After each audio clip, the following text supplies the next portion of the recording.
ঐশী অন্ধকার, শামিউল বিশ্বাস। অনেক দূরে থাকে যে যুবতী, অনেক দূরে থাকে সে যুবতী, দুর্গম এক চিরহরিৎ পরে, তার নিজস্ব এক হলুদ রঙের দেশ। শীর্ণ সর্পিল শাখা প্রশাখার ন্যায় তার পর্ণমোচী অঙ্গ প্রত্যঙ্গ। সারা বেলা রোদ কুড়োনো মিছেই হয়ে যায় তার। সব আর্তনাদ ম্লান হয়ে যায় যে ঝর্ণার শব্দে। সেই জলে আজও সহস্র পর পুরুষের গন্ধ, স্রোতে আষ্টে অসন্তুষ্টির ধার। স্নান শেষে তার সাদা শাড়িও ব্যর্থ। অস্তগামী তীর্যক আলো যার জানালায় থামে।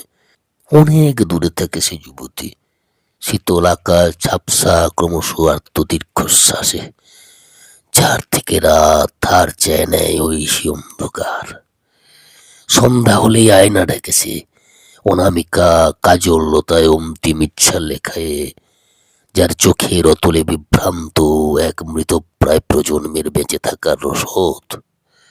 তারা লিঙ্গনে দিগন্ত জুড়ে নিস্তব্ধতা নামে, বাড়ে আকাঙ্ক্ষা, বাড়ে আশঙ্কা।